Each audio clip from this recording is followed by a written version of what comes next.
രാജ്യത്തിന്റെ വ്യത്യസ്ത മേഖലകളിൽ സംവദിക്കാൻ ആവശ്യമായ വിദ്യാർത്ഥികളെ, നേതാക്കളെ പടുത്തുയർത്തുക എന്നുള്ളതാണ് ഒരു ധാർമ്മിക വിദ്യാർത്ഥി പ്രസ്ഥാനത്തിന്റെ എക്കാലത്തെയും കടമ എന്ന് പറയുന്നത്. തെരുവോരങ്ങളിൽ മുദ്രാവാക്യങ്ങൾ വിളിക്കുവാനും രാഷ്ട്രീയ വോട്ടെടുപ്പിന്റെ കാലഘട്ടങ്ങളിൽ തെരുവോരങ്ങളിൽ പോസ്റ്റർ ഒട്ടിക്കുവാനും വേണ്ടി ഒരു വിദ്യാർത്ഥി സംഘത്തെ, വിദ്യാർത്ഥി വ്യൂഹത്തെ പടച്ചെടുക്കുക എന്നുള്ളതല്ല ഒരു വിദ്യാർത്ഥികളെ പ്രതിനിധീകരിക്കുന്ന ഒരു പ്രസ്ഥാനം ഈ നാടിന് ചെയ്തു കൊടുക്കേണ്ടത്. മറിച്ച് ഓരോ കാലത്തും ആ കാലം എന്ത് ഭീഷണിയാണോ നേരിടുന്നതെങ്കിൽ, ഏത് രൂപത്തിലാണോ കാലത്തോട് സംവദിക്കേണ്ടതെങ്കിൽ, ഏത് രൂപത്തിലാണോ ആ രാജ്യത്തെ നിയമപാലകരോട്, ഭരണാധികാരികളോട് സംസാരിക്കേണ്ടത് എങ്കിൽ അക്രമത്തിന്റെ ഭാഷയിലല്ലാതെ നീതിയോടുകൂടെ, ധർമ്മത്തോടുകൂടെ, നർമ്മത്തോടുകൂടെ പുഞ്ചിരിച്ചുകൊണ്ട് അവരോട് സത്യത്തിന് വേണ്ടി സംസാരിക്കുന്ന ഒരു ജനതയെ വാർത്തെടുക്കുക എന്നുള്ളതാണ് ഒരു വിദ്യാർത്ഥി പ്രസ്ഥാനത്തിന്റെ എക്കാലത്തെയും ലക്ഷ്യം എന്ന് പറയുന്നത്. ആ ലക്ഷ്യത്തിൽ സഞ്ചരിച്ചു കൊണ്ടിരിക്കുന്ന കാലത്തോളം ആ വിദ്യാർത്ഥി പ്രസ്ഥാനം വിജയത്തിലാണ്. നമ്മുടെ നാടുകളിൽ എത്രയോ വിദ്യാർത്ഥി പ്രസ്ഥാനങ്ങളുണ്ട്. എന്നാൽ ആ വിദ്യാർത്ഥി പ്രസ്ഥാനങ്ങൾക്കൊന്നും സാധ്യമാവാത്തതിനെ സാധിപ്പിച്ചെടുത്തു എന്നതാണ് SSFനെ മറ്റുള്ളതിൽ നിന്ന് വ്യതിരക്തമാക്കുന്നത് എന്ന് നമ്മൾ മനസ്സിലാക്കേണ്ടതുണ്ട്. ഇത് കേവലം അവകാശവാദങ്ങളല്ല. കഴിഞ്ഞ വർഷം ഗംഭീരമായി പാലക്കാട് ജില്ലയുടെ സാഹിത്യോത്സവം നടന്ന സമയത്ത് ആ സാഹിത്യോത്സവിൽ കേരള സംസ്ഥാനത്തിന്റെ ബഹുമാനപ്പെട്ട മന്ത്രി ശ്രീ MP രാജേഷ് വന്നുകൊണ്ട് പറയുന്ന ഒരു വാചകമുണ്ട്. അദ്ദേഹം പറയുകയാണ്, ഈ രൂപത്തിൽ ഒരു സംഘടനാ വൃത്തത്തിന്റെ ഉള്ളിൽ നിന്നുകൊണ്ട് ഒരു സാഹിത്യോത്സവനെ സംഘടിപ്പിക്കുവാൻ SSFനല്ലാതെ മറ്റാർക്കും കഴിയില്ല. ഞങ്ങളുടെ വിദ്യാർത്ഥി സംഘടനക്കടക്കം ഇത് സാധ്യമാണോ എന്ന് ഞങ്ങൾ സംശയിക്കുന്നുണ്ട് എന്ന് പറയുകയാണ്. കാരണം അതിന് കാരണങ്ങളുണ്ട്. സാഹിത്യോത്സവിൽ കരിമ്പുഴയിലേക്ക്, ഈ കരിമ്പുഴ സർക്കിളിലേക്ക് വന്നെത്തുന്നത് ഏകദേശം 42 യൂണിറ്റിൽ നിന്നുള്ള 600-ലധികം പ്രതിഭകളാണ് ഈ നാട്ടിലേക്ക് വിരുന്നെത്തുന്നത്. ആ പ്രതിഭകൾ കേവലം കുട്ടികളല്ല. ഓരോ ഗ്രാമങ്ങളിലും ബ്ലോക്ക് സാഹിത്യോത്സവങ്ങൾ നടത്തി, അതിൽ നിന്ന് യൂണിറ്റ് സാഹിത്യോത്സവങ്ങൾ നടത്തി, ആ സാഹിത്യോത്സവിൽ നിന്ന് വിജയിച്ചവരെ സെക്ടർ സാഹിത്യോത്സവിൽ മത്സരിപ്പിച്ച് അങ്ങനെ 6 സെക്ടറുകളിൽ സാഹിത്യോത്സവം നടന്ന് അവിടെ വിജയിച്ചിട്ടുള്ള വിദ്യാർത്ഥികളാണ്, 600-ൽ പരം വിദ്യാർത്ഥികളാണ് ഡിവിഷൻ സാഹിത്യോത്സവിൽ മാറ്റൊരുക്കുന്നത്. ഈ വിദ്യാർത്ഥികളിലൂടെ ഈ പ്രസ്ഥാനം നോക്കിക്കാണുന്നത് അവർക്ക് പാടാൻ വേണ്ടി ഒരു വേദി ഒരുക്കുക എന്നുള്ളതല്ല, അവർക്ക് സംസാരിക്കാൻ വേണ്ടി ഒരു പ്രഭാഷണ പീഠത്തെ ഒരുക്കി കൊടുക്കുക എന്നുള്ളതല്ല, മറിച്ച് സാഹിത്യോത്സവങ്ങളിലൂടെ വ്യക്തമായ ആശയങ്ങളും വ്യക്തമായ ദൗത്യങ്ങളും ഈ പ്രസ്ഥാനത്തിനുണ്ട്. ഞാൻ ആലോചിച്ചു പോവുകയാണ്, ജാമിയ മർക്കസ് സഖാഫത്ത് സുന്നിയിൽ നടന്ന സംസ്ഥാന സാഹിത്യോത്സവിലാണ് ഞാൻ ആദ്യമായി സംസ്ഥാന സാഹിത്യോത്സവിൽ പങ്കെടുക്കുന്നത്. അന്ന് എന്റെ കൂടെ പ്രസംഗ മത്സരത്തിൽ മത്സരിച്ച ഒരു മത്സരിയുടെ പ്രസംഗം കേട്ട് ഗ്രീൻ റൂമിലിരുന്ന് ഞാൻ പുറത്തേക്കിറങ്ങി ആ പ്രഭാഷകന്റെ പ്രസംഗത്തെ ഞാൻ നോക്കിയിരുന്നു. അന്ന് ആ പ്രഭാഷണം കേൾക്കാൻ ബഹുമാന്യനായ ഫാറൂഖ് നഈമി ഉസ്താദ് ഉണ്ട്, സുലൈമാൻ സഖാഫി. ഈ പ്രസംഗിക്കുന്ന വ്യക്തിയുടെ പ്രസംഗത്തിന്റെ മാധുര്യത്തെ ഞാനിങ്ങനെ കണ്ണു തുറന്നു നോക്കുകയായിരുന്നു. ആ പ്രസംഗത്തിന് ശേഷം ഞാനും അദ്ദേഹവും ഒരേ ഇവന്റിൽ മത്സരിക്കുന്ന മത്സരാർത്ഥികളാണ്. പക്ഷെ ഞാൻ അദ്ദേഹത്തോട് പോയി പറഞ്ഞു, നിങ്ങളുടെ വാചകത്തിന്റെ സൗന്ദര്യം, നിങ്ങളുടെ ശൈലിയിലുള്ള ഒരു ആവിഷ്കാരം അതെന്നെ വല്ലാതെ അത്ഭുതപ്പെടുത്തി എന്ന് പറഞ്ഞ് ഞാൻ അദ്ദേഹത്തെ പ്രശംസിച്ചത് എനിക്ക് ഓർമ്മയുണ്ട്. അതിനുശേഷം ഞാൻ ആ മത്സരിയെ കാണുന്നത് ജാമിയ മില്ലിയുടെ യൂണിവേഴ്സിറ്റിയിൽ ഈ രാജ്യത്തിന് വേണ്ടി പോരാടുന്നവനായിട്ടാണ്. അദ്ദേഹത്തിന്റെ പേര് NS അബ്ദുൽ ഹമീദ് നൂറാനി എന്നുള്ളതാണ്. ജാമിയ മദീനത്ത് നൂറിൽ നിന്ന് പഠനം പൂർത്തിയാക്കിയ NS അബ്ദുൽ ഹമീദ് നൂറാനി ഇന്ന് ജാമിയയിലെ കേന്ദ്ര സർവകലാശാലയിലെ അവിടുത്തെ വിദ്യാർത്ഥി പ്രസ്ഥാനത്തിന്റെ അമരത്തിരുന്ന ഭരണകൂടത്തിനെതിരെ സമരം നടത്തുന്ന ഒരു വിദ്യാർത്ഥിയായി അല്ല, ഒരു നേതാവായിട്ട് മാറിയിട്ടുണ്ടെങ്കിൽ ആ നേതാവിനെ രൂപപ്പെടുത്തിയെടുത്തത് ഈ രാജ്യം ഭരിക്കുന്ന ഫാസിസ ശക്തികളോട് സന്ധിയില്ലാ സമരം നടത്താൻ ഒരു വിദ്യാർത്ഥി നേതാവിനെ പടുത്തുയർത്താൻ ഈ പ്രസ്ഥാനത്തിന് സാധിച്ചു എന്നുള്ളതാണ് സാഹിത്യോത്സവ ഈ നാടിന് നൽകിയ ഏറ്റവും വലിയ വിപ്ലവം എന്ന് പറയുന്നത്. ആസാം പോലത്തെ ഇന്ത്യയിലെ ഉത്തരേന്ത്യൻ സംസ്ഥാനങ്ങൾ, ആ സംസ്ഥാനങ്ങളിൽ ഹമാരാ റസൂൽ കാ നാം ക്യാ ഹേ, നമ്മുടെ പ്രവാചകന്റെ പേര് എന്താണ് എന്ന് ചോദിക്കുന്ന സമയത്ത് ഇന്നേ വരെ കേൾക്കാത്തൊരു ചോദ്യത്തിന്റെ ധ്വനി അവരുടെ മുഖത്ത് കാണാൻ സാധിക്കും. ആരാണ് പ്രവാചകൻ? അങ്ങനെ ഒരാൾ ഈ പ്രപഞ്ചത്തിൽ ഉണ്ടോ എന്ന് ചിന്തിക്കുന്ന ഒരു ജനതയുടെ ഇടയിലേക്കാണ് SSFന്റെ ദേശീയ കമ്മിറ്റിയുടെ കീഴിലൂടെ SSF ഗ്രാമങ്ങളെ ഏറ്റെടുക്കുന്നത്. ഒരു സ്ലൈറ്റ് ഇല്ലാത്ത ഗ്രാമങ്ങളിൽ, പഠിക്കാൻ ഒരു പാഠപുസ്തകങ്ങളില്ലാത്ത ഗ്രാമങ്ങളിൽ, ഇരിക്കാൻ മേൽക്കൂരയുള്ള ഒരു വിദ്യാലയമില്ലാത്ത ഗ്രാമങ്ങളിലേക്കാണ് ഈ വിദ്യാർത്ഥി പ്രസ്ഥാനം കടന്നു ചെന്നത്. എന്നിട്ട് അവരോട് പറഞ്ഞു, നിങ്ങൾ പഠിക്കുക. റസൂലുള്ളാഹി സ്വല്ലല്ലാഹു അലൈഹി വസല്ലം തങ്ങളോട് ആദ്യമായി വന്ന കൽപ്പന ഇഖ്റ എന്നാണ്. അള്ളാഹുവിന്റെ നാമത്തിൽ വായിക്കാനാണെങ്കിൽ ഈ SSF എന്ന് പറയുന്ന വിദ്യാർത്ഥി പ്രസ്ഥാനം ആ ഗ്രാമങ്ങളിൽ ചെന്നുകൊണ്ട് അവരോട് പറഞ്ഞത് നിങ്ങൾ പഠിക്കുക എന്നുള്ളതാണ്. അവരെ പഠനത്തിലേക്ക് പറഞ്ഞയച്ചു. ആ പഠിച്ച വിദ്യാർത്ഥികളിൽ സിവിൽ സർവീസ് എഴുതിയ വിദ്യാർത്ഥികളുണ്ട്. അതിലൊരു പറ്റം വിദ്യാർത്ഥികൾ ഇന്ന് ജാമിയ മർക്കസിൽ പഠിക്കുന്നുണ്ട്. ഇങ്ങനെ 500ഓളം വരുന്ന ഗ്രാമങ്ങളാണ് കേരളത്തിന്റെ പുറത്ത് ഈ പ്രസ്ഥാനത്തിന് കഴിഞ്ഞ 50 ദശകങ്ങളിൽ സ്ഥാപിക്കാൻ സാധിച്ചതെങ്കിൽ ഇതാണ് ഒരു വിദ്യാർത്ഥി പ്രസ്ഥാനത്തിന് നമ്മുടെ നാട്ടിൽ ചെയ്തു തീർക്കാനുള്ള ഏറ്റവും വലിയ വിപ്ലവം എന്ന് പറയുന്നത്. ആ 500ഓളം ഗ്രാമങ്ങളിലെ ഒരു വിദ്യാർത്ഥിയുടെ കയ്യിൽ ഇന്നേവരെ കടാര വെച്ചു കൊടുക്കാൻ ഈ പ്രസ്ഥാനം ആഹ്വാനം ചെയ്തിട്ടില്ല. ആ വിദ്യാർത്ഥികളോട് തെരുവിലിറങ്ങി സമരം ചെയ്യാനും ഈ പ്രസ്ഥാനം ആഹ്വാനം ചെയ്തിട്ടില്ല. മറിച്ചവരോട് പറഞ്ഞു, നിങ്ങൾ നിങ്ങളുടെ ഹൃദയത്തോട് ചേർത്ത് വെക്കണം നിങ്ങളുടെ പാഠപുസ്തകത്തെ. ആ പാഠപുസ്തകത്തിലുള്ള അറിവിനെ നിങ്ങളുടെ തലച്ചോറിന്റെ ഉള്ളിലേക്ക് നിങ്ങൾ ആവാഹിച്ചെടുക്കണം. എന്തിനു വേണ്ടി? ഇന്ന് നിങ്ങളൊക്കെ കുട്ടികളാണ്.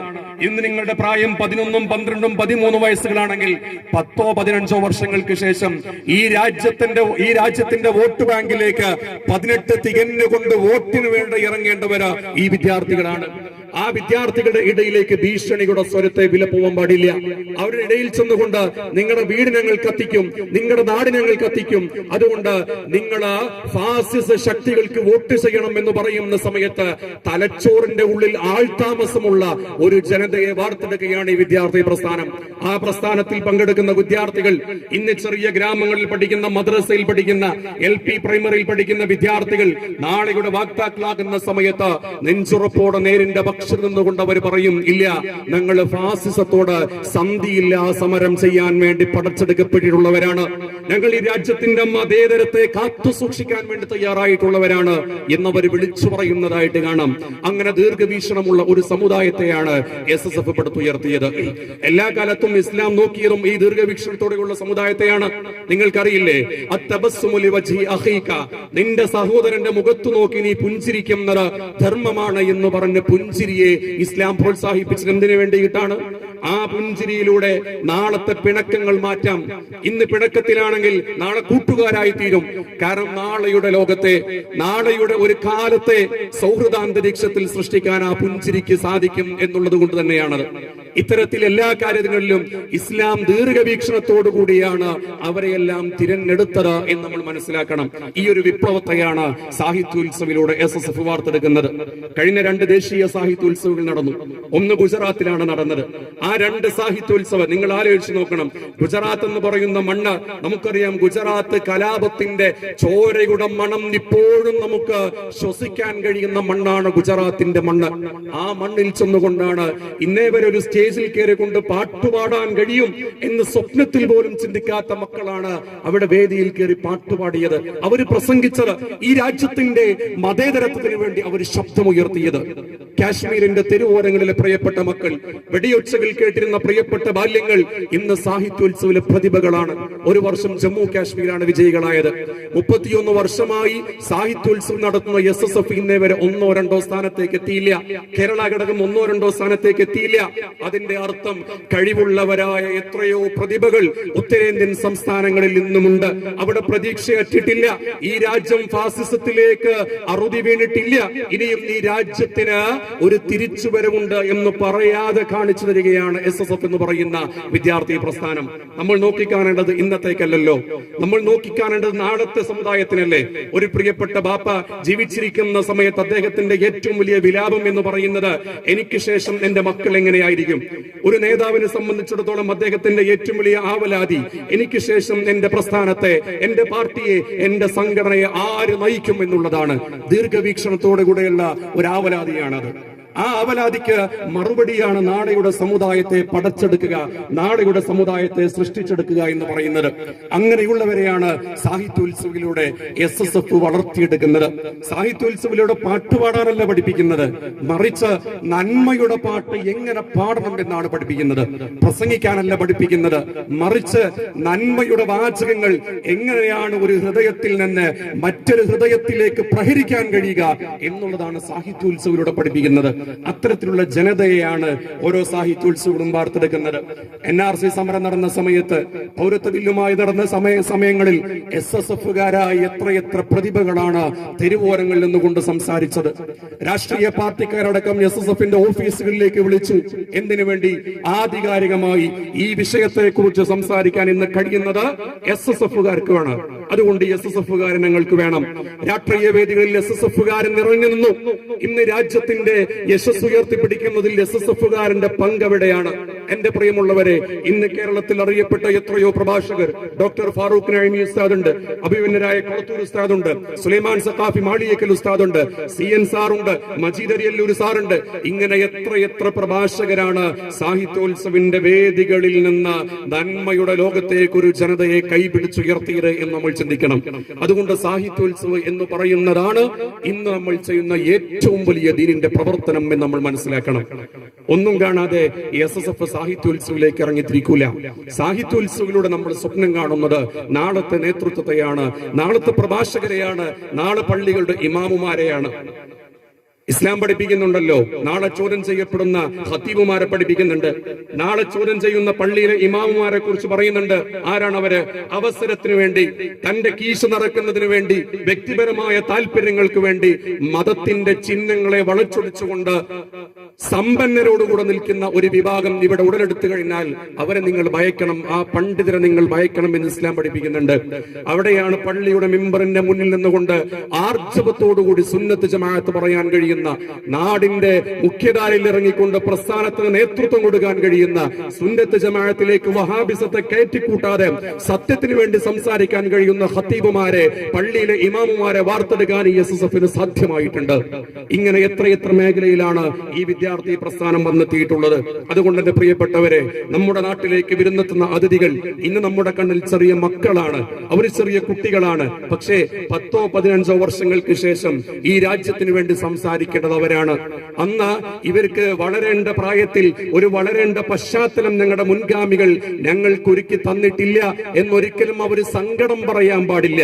അതിനു വേണ്ടിയിട്ടാണ് ഓരോ സാഹിത്യോത്സവങ്ങളിലൂടെയും SSF പുതിയ കുസുമങ്ങളെ ഈ സമൂഹത്തിലേക്ക് പറഞ്ഞയക്കുന്നത്. ഇതിങ്ങനെ നടക്കുന്ന സമയത്ത് നമ്മിൽ അർപ്പിതമായ ദൗത്യം എന്ന് പറയുന്നത് എന്താണ്? അവരെ സ്വീകരിക്കുക എന്നുള്ളതാണ്. സ്വഹാബത്തിന്റെ കൂട്ടത്തിൽ ഏറ്റവും ഉത്തമരായി നമ്മൾ പരിഗണിക്കപ്പെടുന്നത് അൻസ്വാറുകളും മുഹാജിറുകളുമാണ്. മുഹാജിറുകൾ എന്ന് പറഞ്ഞാൽ സർവ്വരും നഷ്ടപ്പെട്ടുകൊണ്ട് തിരുനബി സല്ലല്ലാഹു അലൈഹി വസല്ലമ തങ്ങളുടെ കൂടെ ഭാര്യമാരെ, മക്കളെ, തങ്ങളുടെ സമ്പത്തിനെ, തങ്ങളുടെ മൃഗങ്ങളെ, തങ്ങളുടെ എല്ലാ സുഖസൗകര്യങ്ങളെയും ഉപേക്ഷിച്ചുകൊണ്ട് ദീനിനു വേണ്ടി തിരുനബി സല്ലല്ലാഹു അലൈഹി വസല്ലമ തങ്ങളുടെ കൂടെ എല്ലാം ഉപേക്ഷിച്ചുകൊണ്ട് വന്നതുകൊണ്ടാണ് മുഹാജിറുകൾക്ക് വലിയ സ്ഥാനം കിട്ടിയതെന്നറിയാം. എന്നാൽ അൻസ്വാറുകൾക്ക് എങ്ങനെയാണ് സ്ഥാനം കിട്ടിയത്? അവിടെയാണ് നമ്മൾ മനസ്സിലാക്കേണ്ടത്. എല്ലാം വിട്ടുകൊണ്ട് വിലപിച്ചുകൊണ്ട് ഹബീബായ തങ്ങൾ മക്കയിലേക്ക് തിരിഞ്ഞു നോക്കിക്കൊണ്ട്, എന്റെ പ്രിയപ്പെട്ട പിതാവിന്റെ നാട്ടിൽ നിന്ന് എന്നെ ആട്ടി ഓടിച്ചുകൊണ്ട് എവിടെയാണ് എനിക്ക് അഭയം കിട്ടാനുള്ളത്, എവിടേക്കാണ് ഞാൻ അഭയം പ്രാപിക്കാനുള്ളത് എന്ന് ചിന്തിച്ചുകൊണ്ട് തിരുനബി സല്ലല്ലാഹു അലൈഹി വസല്ലമ തങ്ങൾ നടന്നു നീങ്ങിയ സമയത്ത് അവസാനം തിരുനബി സല്ലല്ലാഹു അലൈഹി വസല്ലമ തങ്ങൾ എത്തിപ്പെടുന്നത് മദീനയിലാണ്. ആ മദീനയിൽ എത്തിപ്പെടുന്ന സമയത്ത് ലോകത്തിന്റെ നേതാവിനെ ഒരു സ്വാഗതം ചെയ്തു. ദഫ് മുട്ടിക്കൊണ്ട്, ത്വലൽ ബദർ ചൊല്ലിക്കൊണ്ട് ഒരു സ്വാഗതം ചെയ്തു. തിരുനബി സത്യവുമായിട്ട് വന്നതാണ്, ദീനുമായി വന്നതാണ്. ആ തിരുനബി സല്ലല്ലാഹു അലൈഹി വസല്ലമ തങ്ങൾക്ക് കിടപ്പറയൊരുക്കിയപ്പോൾ ആ തിരുനബി സല്ലല്ലാഹു അലൈഹി വസല്ലമ തങ്ങൾക്ക് പ്രബോധനം ചെയ്യാനുള്ള ഒരു മണ്ഡലത്തെ സൃഷ്ടിച്ചു കൊടുത്തതുകൊണ്ട് അൻസ്വാറുകളെ അല്ലാഹു തആല ബഹുമാനിച്ചു. ദീനിനു വേണ്ടി വരുന്നവരെ സ്വീകരിക്കുന്ന സമയത്ത് അല്ലാഹു തആല നമുക്ക് നൽകുന്ന വലിയൊരു ദൗത്യമാണത്. എന്റെ പ്രിയപ്പെട്ടവരോട് ഓർമ്മപ്പെടുത്തുന്നത് ഈ ഒരു ദൗത്യത്തെയാണ് നമ്മൾ മുന്നിൽ കാണേണ്ടത്. ഇവിടേക്ക് നമ്മുടെ പ്രവർത്തകർ വരുന്ന സമയത്ത് അവരെ നമ്മൾ സ്വീകരിക്കുക, അവർക്ക് വേണ്ടതെല്ലാം നമ്മൾ നൽകുക എന്ന കടമയാണ് നമ്മുടെ മുന്നിലുള്ളത്. നമ്മുടെ സാഹിത്യോത്സവം എന്ന് പറയുന്നത് അൽഹംദുലില്ലാഹ് വളരെ വിശാലമായ സാഹിത്യോത്സവമാണ്. ഏകദേശം 12ഓളം സ്റ്റേജുകളിലായിട്ടാണ് 600-ലധികം വിദ്യാർത്ഥികളാണ് പട്ടാണിപ്പാപ്പയുടെ ചാരത്തേക്ക് വരുന്നത്. ഇന്നിവിടെ അതിന്റെ സ്വാഗത സംഘത്തെ പ്രഖ്യാപിക്കുകയാണ്. ഇവിടെ ബഹുമാനരായിട്ടുള്ള സോണിന്റെ മുസ്ലിം ജമാഅത്തിന്റെയും SYSന്റെ നേതാക്കളുണ്ട്, ജില്ലാ സെക്രട്ടറി, അവരുടെയൊക്കെ നേതൃത്വത്തിലാണ് നമ്മളിവിടെ പ്രഖ്യാപിക്കുന്നത്. ഈ സംഘത്തിന്റെ ഉത്തരവാദിത്തം എന്ന് പറയുന്നത് ഈ സാഹിത്യോത്സവിനെ ഭംഗിയായി ആവിഷ്കരിക്കുക എന്നുള്ളതാണ്. അതിന് നമുക്ക് ഒരുപാട് ഘടകങ്ങൾ വേണം. നല്ലൊരു സ്വാഗത സംഘം നമുക്ക് ആവശ്യമാണ്, അതിന്റെ കൂടെ ആവശ്യമാണ്. പക്ഷേ ഈ സമിതികൾ എന്ന് പറയുന്നത് ഇതിന്റെയൊക്കെ നേതൃത്വം വഹിക്കുക എന്ന ലക്ഷ്യത്തിലാണ്. ഇത് വിജയിപ്പിച്ചെടുക്കേണ്ടത് ഈ കരിമ്പുഴ പ്രദേശത്തുള്ള, പ്രത്യേകിച്ച് ഈ കൊല്ലംകോടിലുള്ള എല്ലാ വിശ്വാസികളും ഒരുമിച്ച് ചേർന്നുകൊണ്ടാണ്. നമ്മളെല്ലാവരും ഒരു കയ്യിൽ കുറച്ച് അരി നൽകി കഴിഞ്ഞാൽ അത് ഒരുപാട് ആളുകൾക്ക് ഭക്ഷിക്കാനുള്ളതാകും. ഒത്തൊരുമയോടുകൂടിയുള്ള പ്രവർത്തനത്തിലൂടെ ഈ സാഹിത്യോത്സവം നമുക്ക് ജനകീയമാക്കാൻ സാധിക്കണം. അള്ളാഹു തആല തൗഫീഖ് നൽകുമാറാവട്ടെ. അതുകൊണ്ട് പ്രിയ